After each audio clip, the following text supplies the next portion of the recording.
इस समय बस्तर लोकसभा सीट में हम हैं और बस्तर लोकसभा सीट से कांग्रेस ने कवासी लखमा को मैदान में उतारा है और बीजेपी ने महेश कश्यप पर अपना भरोसा जताया है। लगभग 1.5 दशक से इस सीट पर बीजेपी का दबदबा रहा है, लेकिन 2019 के चुनाव के नतीजे कुछ और ही थे। कांग्रेस के दीपक बैज ने यहां से चुनाव जीत लिया था। फिलहाल उनका टिकट काट दिया गया है और उनकी जगह में कवासी लखमा को चुना गया है। इस समय हम महेश कश्यप जी के साथ कैंपेनिंग पर निकले हैं। उनसे जानेंगे कि सर, जब कैंपेनिंग में आप जा रहे हैं तो जनता का जो रिएक्शन है वो क्या देखने को मिल रहा है? नमस्कार।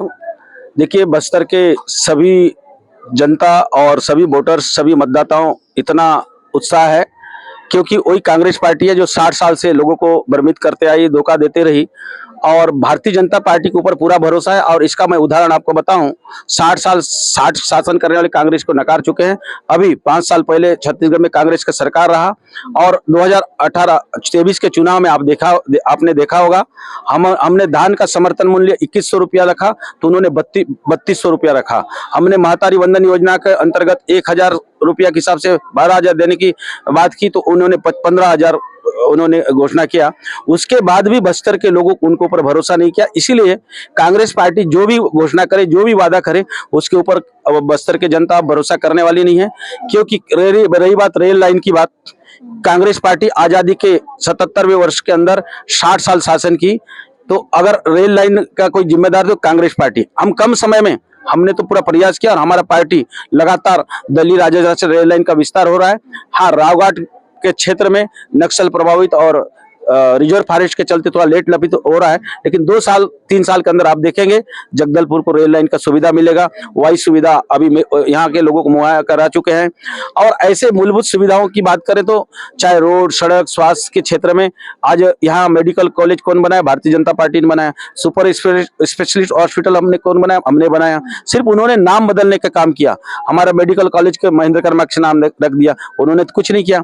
आज जितने भी नदी नालों में पुल पुलिया से लेकर रोड, सड़क, आप मेरे से मत पूछिए, पूरे बस्तर वाले से पूछिए। तो हम उनके पास भी जा रहे हैं। बस्तर सर, एक चीज बताइए महेश जी, जब आप जा रहे हैं, कैंपेनिंग भी कर रहे हैं फिलहाल, लेकिन पिछले चुनाव जो बीत चुका है चुनाव, उस पर बात करते हैं। 2019 का वो चुनाव जिसमें, क्योंकि ये गढ़ कहा जाता था कश्यप परिवार का, पहले यहाँ से बलीराम कश्यप, उसके बाद उनके पुत्र और अभी आप मैदान पर हैं। लेकिन 2019 के चुनाव में क्या कमी नजर आ रही थी आपको? बीजेपी पे कहाँ कमी रह गई थी कि ये सीट आपसे छीन ली जाती है या फिर विजय यहाँ से कांग्रेस होती है?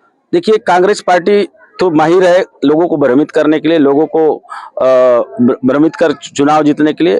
इसलिए कहीं ना कहीं हमारे कुछ चूक हुआ, जिसके चलते हम लोग 2019 का चुनाव हमने हार रहे थे। लेकिन इस बार हम पूरा छत्तीसगढ़ के 11 के सीट और बस्तर के जो लोकसभा से हम भारी बहुमत से जीतेंगे। क्योंकि आपने देखा होगा 2018 का चुनाव इसी प्रकार से धोखे से हमारे लोगों ने कांग्रेस के ऊपर भरोसा किया, लेकिन मात्र 5 साल में उसको बदल दिया। इस बार एक तो मोदी जी का गारंटी पे भरोसा है, दूसरा अभी बस्तर की जनता ने पूरा ठान के रखा है कि कांग्रेस को यहाँ से मुक्त कराना है। इसीलिए हम कांग्रेस से तो कोई मुकाबला नहीं है। और ऑलरेडी वहाँ के उनका जो विनिंग सांसद है उनको भी भागना पड़ा।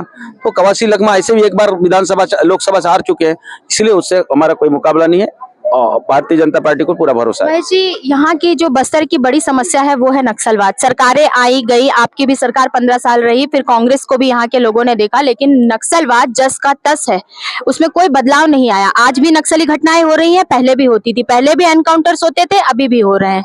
तो इस पर रोक लगाना और इस मुद्दे को दिल्ली तक पहुंचाना, इसमें आपकी सहभागिता क्या रहेगी? देखिए, नक्सलवाद को बस्तर में पनाह देने वाले कांग्रेस के लोग हैं। 80 के दशक में नक्सलवाद यहाँ पनपा और आज लगातार का नक्सलवाद बढ़ता रहा। लेकिन हमारे 15 साल के शासनकाल में देखे होंगे बड़े बड़े नक्सली लीडरों को हमने उनको सजा दिया है और नक्सल के खिलाफ हमारा सरकार हर समय संकल्पित रहा है। लेकिन दुर्भाग्य से 5 साल पहले कांग्रेस का शासन आने के बाद कांग्रेस के लोग दावा करते थे कि हमारे सरकार में कांग्रेस मुक्त हो गया, कांग्रेस नक्सलवाद खत्म हो गया। लेकिन अगर 5 साल में नक्सलवाद खत्म हो गया तो अचानक कहां से पैदा हो गए और सिर्फ हमारे भारतीय जनता पार्टी के लोगों को क्यों टारगेट करके मार रहे हैं?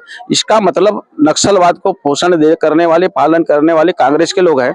मैं अभी आपको बताया जो झीरम घटना वही कवासी लखमा जैसे लोगों के सकाल का चलते नक्सलवाद को यहाँ संरक्षण मिल रहा है। लेकिन हमारे जो भारतीय जनता पार्टी का सरकार अभी केंद्र में है, आदरणीय अमित शाह हमारे गृह मंत्री हैं, उन्होंने हर 5 किलोमीटर के दायरे में अभी कैंप खोलने का लक्ष्य रखा है और वहाँ के युवा बेरोजगारों को नियत नीलनार योजना के माध्यम से उनको केंद्र एवं राज्य सरकार के पूरे योजना को उनको तक पहुंचाना और मूल धारा से जोड़ के यहाँ से नक्सलवाद को खत्म करेंगे। और हमारे प्रदेश के गृह मंत्री ये भी ऑप्शन रख दिया है, हम बातचीत भी कर सकते हैं अगर नक्सलवाद बातचीत के लिए तैयार हैं तो, नहीं तो हमारा साम दाम दंड भेद तीनों नीति से हम उनको मुकाबला करेंगे और बस्तर से नक्सलवाद खत्म करेंगे। अंतिम सवाल ले लेते हैं कि बस्तर में कंक्रीट के जंगल बिछ रहे हैं, सड़कें बहुत अच्छी हो गई हैं, लेकिन अंदरूनी इलाकों में अभी भी जो है रोजमर्रा की चीजें, चाहे हम जल की बात करें, पेयजल की, या तमाम जो रोजमर्रा की चीजें यूज की जाती है, स्वास्थ्य शिक्षा की बात करते हैं, अभी भी कमी देखने को मिल रही है। इसके लिए क्या रहेगा?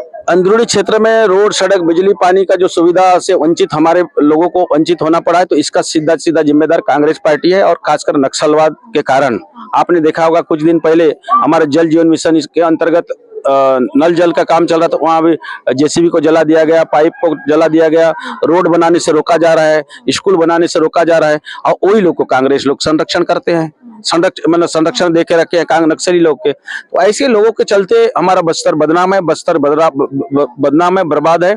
और जब तक नक्सलवाद और कांग्रेस जैसे पार्टी यहाँ रहेगा तो इसी प्रकार से हमारे लोगों को अपने मूलभूत सुविधाओं से वंचित रहना पड़ेगा।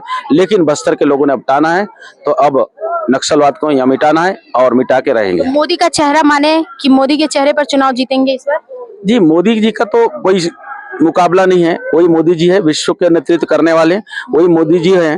भारत माता के माथे पे धारा 370 जो जिसको जम्मू कश्मीर को भारत माँ का मुकुट कहा जाता है, धारा 370-35 से जैसा कलंक एक कांग्रेस के लोगों ने तोप के रखा, उसको भी मिनटों में मिटा दिया। तो ऐसे मोदी जी हैं जो विश्व के लोग उनको उसके सामने नतमस्तक है।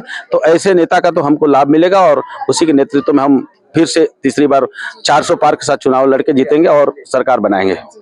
बहुत बहुत धन्यवाद सर। और ये थे महेश कश्यप जी, जिन्होंने बताया कि बस 400 पार के साथ जो है चुनाव जीतना है और देखना ये होगा कि जब चुनाव के नतीजे आते हैं तो क्या रहता है। निशा द्विवेदी मेरे सहयोगी नीतीश ठाकुर के साथ। Thank you.